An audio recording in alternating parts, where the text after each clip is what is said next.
धारा 302 जोड़ दी गई। अब फांसी से कोई नहीं बचा। एविडेंस बनाए जाते हैं, पुलिस स्टेशन में बनाए जाते हैं एविडेंस। जब गवर्नमेंट खुद एविडेंस बना के लगाएगी तो उनको कौन बचा सकता है। लेकिन मैं जानता हूँ ट्रायल में तोड़ा जाएगा अच्छी तरह से। देखते हैं ट्रायल में ये कैसे 302 प्रूव कर लेंगे। नमस्कार दोस्तों, कंझावला केस को लेकर उम्मीद जगी है आरोपियों को फांसी होने की। सरकार ने 11 पुलिसकर्मियों को सस्पेंड किया है और धारा 304A के जगह अब 302 यानी हत्या की धारा जोड़ दी गई है, जिसकी मांग समाज, परिवार, तमाम लोग कर रहे थे। क्योंकि ये मामला एक्सीडेंट का नहीं था। एक्सीडेंट के बाद अगर ये लोग रोक लेते तो लड़की जिंदा होती, अस्पताल पहुंचा देते तो उसका ट्रीटमेंट हो जाता। इस काम में लगातार जो आपने देखा ML शर्मा लगातार ये कह रहे थे कि नहीं, ये सिंपल एक्सीडेंट का केस है। अब वकील मेरे साथ हैं, उनसे पूछेंगे कि अब बताइए, सरकार भी इस मामले पर संवेदनशील है और ये मान गई कि ये गलती थी पुलिस की कि इसको सिंपल एक्सीडेंट माना। अब धारा 302 जोड़ दी गई। अब फांसी से कोई नहीं बचा सकता। मैं बचा सकता हूँ। नहीं, कहने से नहीं। मैं जानता हूँ इस केस को कहाँ कैसे हैंडल किया जाना चाहिए। उसके बावजूद भी मैं इतना जरूर कहूँगा, मिनिस्ट्री ऑफ होम अफेयर्स ने 302 गलत लगाया है इनके ऊपर।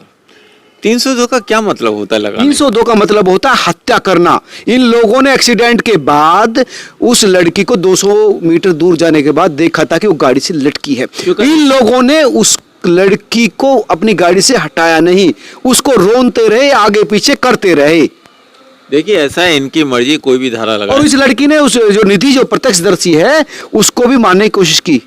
वो जो प्रत्यक्षदर्शी का बयान है, ठीक है, प्रत्यक्षदर्शी का बयान है, ये तो कोर्ट का मैटर है, कोर्ट में देखा जाएगा जब ट्रायल चलेगा। और सवाल 302 लगाने का, गवर्नमेंट तो फ्री है। 302 के साथ UPAP भी लगा देती, नारकोटिक्स भी लगा देती, तो कौन रोक सकता था इनको। धारा लगाना इनकी अपनी मर्जी के ऊपर है, अपने एविडेंस के ऊपर है। कुछ एविडेंस अगर बना करके लगा देंगे तो वो तो ट्रायल में ही सामने निकल के आ पाएंगे ना, वो एविडेंस सच्चे या झूठे हैं। उल्टे सीधे एविडेंस बना के आप किसी को भी 302 में कैसे फंसा सकते हैं? नहीं, एविडेंस बनाए नहीं जाते। एविडेंस बनाए जाते हैं, पुलिस स्टेशन में बनाए जाते हैं एविडेंस। जब गवर्नमेंट खुद एविडेंस बना के लगाएगी तो उनको कौन बचा सकता है। लेकिन मैं जानता हूँ, मुझे पता है कैसे एविडेंस बनाए जाते हैं, कौन से एविडेंस बनाए गए होंगे। उनको ट्रायल में तोड़ा जाएगा अच्छी तरह से। देखते हैं ट्रायल में ये कैसे 302 प्रूव कर लेंगे। कमाल करते हो वकील साहब, आप 302 कैसे प्रूव कर देते? आपको नहीं समझ में आ रहा कि एक ऐसा केस जिसके देश ही नहीं विदेश में भी निंदा हो रही है कि किस तरह से ये जो लोग थे लगातार 13 किलोमीटर तक उस लड़की को घसीटते रहे, जो 45 किलो की थी 15 किलो की। मैं चैलेंज देता हूँ 302 में ये केस हो ही नहीं सकता, चल ही नहीं सकता है। इनके सारे जो एविडेंस इन्होंने अब बना के लगाए हैं, 11 पुलिस वालों को इसके लिए सस्पेंड कर दिया और सब कर रहे हैं। नहीं होनी चाहिए, सस्पेंड नहीं होनी चाहिए। They are creating the evidence. नहीं होनी चाहिए, मुझे इससे मतलब नहीं। तो फिर आपने सवाल क्यों उठाया? फिर ने जो किया सही किया, गलत किया, ये निर्णय ट्रायल में होगा। मैं करने वाला नहीं हूँ। मैं सिर्फ इतना कह सकता हूँ, आप जो उछल रहे हैं ना, अब तो 302 लग के इनको फांसी की सजा होगी। 302 लगाने वालों के ऊपर उल्टा 211 में चला के उनको सजा दिलवाऊंगा। ये ऐसा नहीं होता, फिल्मों में ऐसा होता है। लगातार जो बड़े क्रिमिनल्स होते हैं ना, जो बड़े क्रिमिनल्स होते हैं, वो हत्या को इसी तरह एक्सीडेंट दिखाया जाता है। और इस केस में भी ऐसा ही लग रहा है कि इन लोगों ने बहुत ही सोची समझी रणनीति के तहत ये काम अंजाम दिया। आप भी फिल्मों का उदाहरण इसी तरह से दे रहे हैं। जैसे निर्भया केस में निर्भया का एक वकील सुप्रीम कोर्ट में उदाहरण दे रहा था कि साहब दिलीप कुमार के केस में तो सौगंध लिया गया था, इस केस में भी शपथ दिलाई जानी चाहिए। आप भी इसी तरह से बोल रहे हैं कि इसमें फिल्मों में ऐसा होता है, इसमें नहीं हो सकता। नहीं ऐसे होते, ऐसे तमाम उदाहरण मैं आपको दे सकता हूं कि जिस तरह से इस तरह से के केस में 304 302 में कन्वर्ट हुई है और उनको सजा मिली है। उन केस में मेरा जैसा वकील नहीं था।